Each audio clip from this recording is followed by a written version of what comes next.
GoPro Hero 7 and Hero 11. Born in 2019 and 2022 respectively, these have been with me through the thick and thin, capturing all my rides, adventures and mishaps over the past 4 years. From learning to extract the best out of the GoPro's lens, to fine-tuning the editing process for that cinematic flair, it's been quite a journey. Not to mention the frustration when their batteries died at the worst possible times or their software glitched out, but I've learned to find ways around their quirks. Despite their imperfections, I still swear by these cameras for the stunning video quality they deliver. But I'm done sacrificing convenience for the quality. Why can't I have quality and convenience at the same time? Don't prove me wrong, prove you right. When it comes to motovlogging, the simpler the setup is, the better it is to work with on the go. But on the other hand, the more complicated or hands-on the setup gets, the better it will look and sound. The trick is to find the right balance to suit your convenience. However, the absolute must is to have a helmet, a camera, and a camera mount. You'll find hundreds of adhesive and non-adhesive mounts on Amazon. I wasn't a fan of the non-adhesive ones as they look big and shabby. I found this one that is minimal and secure enough at the same time with its extended arms to provide that extra hold. It's easy to install, and once you do, you can leave it in the sun for a while and then overnight to let the adhesive stick well to the helmet surface. Once that is done, add a J-mount with a thumb screw to mount the DJI Osmo Action 4 on the helmet using its proprietary magnetic mount included in the box. With its magnetic snap, it is very easy to literally slap the camera on the mount followed by 2 clicks of the quick release mechanism to ensure the camera stays in place no matter what. Once you press the quick release buttons, the camera comes right off in a second. Convenience. Now let's move on to the camera. To have a convenient video workflow, the least you can do is take the camera out, insert the battery and SD card, and hit the record button. With the 1080p resolution at 30 fps footage, stabilized with rocksteady mode out of the box, you are pretty much good to go. No matter what the lighting conditions are or the time of the day, the camera should capture most of the things in its default wide-angle field of view.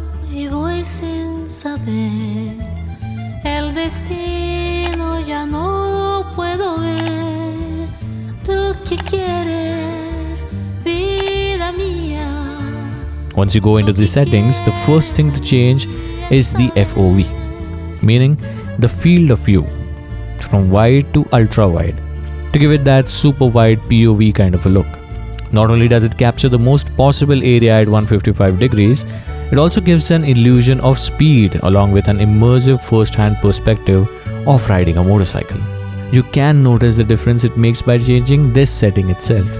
Even up until here, you are pretty much sorted for amateur motovlogging. Capturing your trips, rides, commutes, or using it as an HD dash cam with these settings will give you hours and hours of record time. And given the reliable batteries and software of DJI, you won't face any heating or battery drain issues in most situations. But if you're an enthusiast, getting an adventure combo from DJI gives you an additional set of 2 extra batteries and an external charger. Not only can you record your videos while having the other 2 batteries charging on the side, in case of an emergency, you can use the batteries with the charger to double up as a mini power bank to reverse charge your phone. You see? Convenience. With an extra pair of batteries and a charger, you can now crank up the resolution to 2.7K or even 4K depending on your storage, giving you that crisp detail in your videos. You can also change the frame rate from 30 to 60 fps to get even smoother video. However, this affects the file size too. Now, when you're going to be recording your videos as an enthusiast, you surely have a lot of things to say and express through your videos. Having a wired mic installed in a helmet is a good start. You can again find hundreds of mics on Amazon. I myself have experimented with a bunch ranging from 500 rupees to 2000 rupees, but none did the job as well. When I finally ended up buying a generic 250 rupees mic, and it worked wonders with my GoPro for these many years. Okay, so anyone wondering where do I get my mics from? These are the mics that I use. These are very generic mics. They don't have any brand as such. but I get these from this store called Bagzone, which is in Bora Bazaar in South Mumbai. You can come meet Rashid bhai and ask for these mics. These are just 250 rupees, very cheap, and that is why I'm getting so many of these, because once they go bad, I can replace them with new ones. But just like the GoPro, the DJI Osmo Action 4 doesn't have a 3.5mm jack to plug the mic in, which is why you need an adapter that connects the mic to the camera. Again, you may find a million 3.5mm audio to Type-C adapters of all kinds on Amazon, but strictly stray away from all of those. The DJI Osmo Action 4 is compatible with its own mic adapter that is available as an accessory on the DJI's official online store. Everything else on Amazon is totally useless. Trust me, I've tried. For those in India struggling to find this mic adapter, I've managed to find an Indian online store that sells them. However, they're often out of stock. You can reach out to them to request for the adapter. Since importing one can be expensive, I've mentioned the link in the description for those in need. You're welcome. So when you finally get your mic adapter, you'll find a 3.5mm jack on one side with a Type-C pin on the other. Plugging it in the camera will let you use the mic of your choice. However, I've noticed that if you hit the one-click record button on the top of the camera, it starts recording as soon as it turns on. But what happens is the camera starts recording audio from its inbuilt microphone for the first few seconds before the camera detects the mic plugged in and then starts inputting the audio through the mic. Here, I've turned the recording on, and now is when the mic kicks in. There's a little bit of 2-3 seconds ka lag. It is weird, usually that never happened with my GoPro, but it is how it is. A good practice is to only start talking a few seconds after the camera is turned on, when a green audio bar shows up on the front screen indicating that the mic is connected. And you're good to go. But sadly, these mics tend to break because of their weak wires, which is why I bought a bunch of them thanks to the fact that they just cost 250 rupees. But when you move forward towards the professional side of motovlogging, things start to get a little serious. This is where the aesthetics of the video and audio come to the forefront. The cinematic motion blur, color grading, and professional quality sound is what takes your motovlog to the next level. Starting off with switching on the Pro mode on the camera. This unlocks a whole host of settings meant for professional use, as the name suggests. And while you have the mic connected, you can now go to the audio settings and adjust the mic gain to your liking to avoid distortion or audio clipping. The green audio bar gives a good indication of the audio levels. The idea is to not let the bar redline, which means that the audio is too loud and may clip.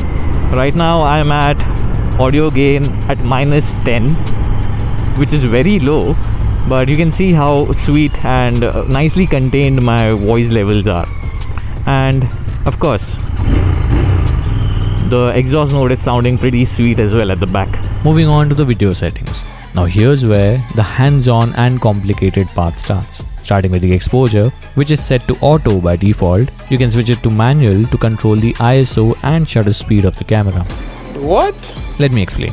ISO is the amount of light that is allowed on the camera sensor, while the shutter speed, as the name suggests, is the speed of the camera shutter.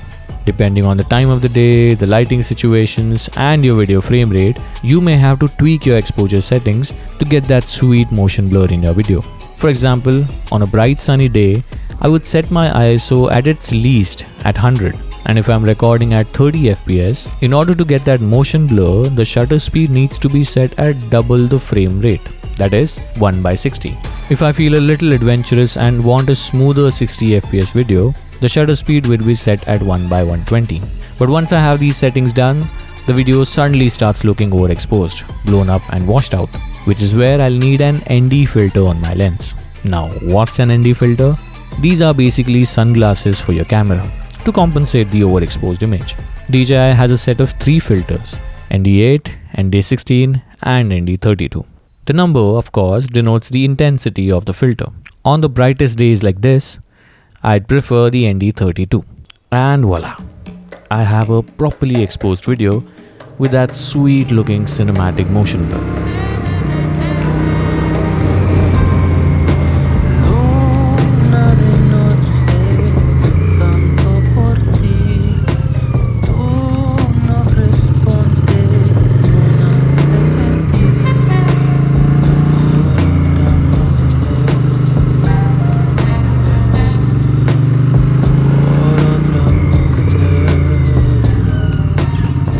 top that cinematic look, I'll then change the color profile from normal to 10-bit D-Log.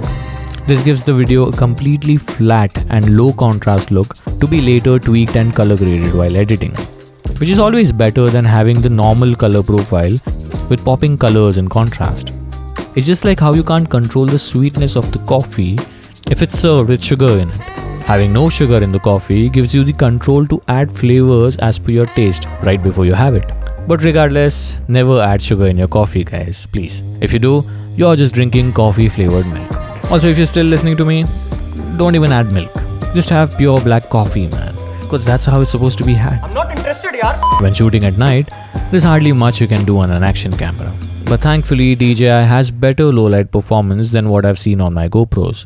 When in dark, you firstly get rid of all the ND filters and crank up your ISO to 800 or 1600 depending on the lighting conditions.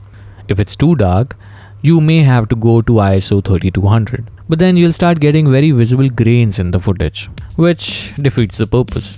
However, having a slightly darker footage with no grains can be brightened in post without losing on the quality than fixing a blurry or grainy video. Also, while you're at it, dropping your frame rate from 60 fps to 30 fps helps with low light performance too. But that is at the risk of getting heavy motion blur, which isn't the cinematic kind, mind you. But by now, you may have realized how hands-on this workflow is when it comes to just the recording process. We've already moved further away from the convenience of using a carefree action camera to extract that professional cinematic look. But to bring back some of the convenience of using this workflow, DJI does have a few interesting accessories to make your life a tad bit easier. This is where you enter into the advanced realm of motovlogging.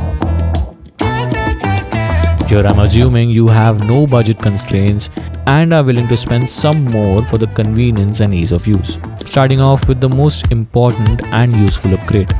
Remember when I talked about the mic wires being flimsy and weak, making me change the mic every once in a while? I've been in numerous situations when the wired mic gave up on me in the most crucial moments, and I was left with either distorted audio or just plain wind blast. I remember celebrating my birthday riding to Ladakh for the first time in my life, and I was so excited on day one that I talked for the entire day about various things to the camera, only to reach the hotel and check the footage to only have wind sounds, with me talking somewhere far away in the background.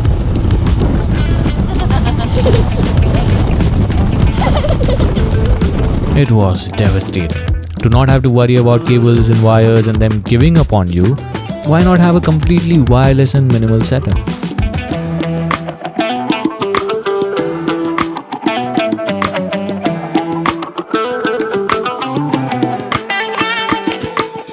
Once you find a good enough spot in your helmet to place the wireless mic, all you have to do is just switch it on.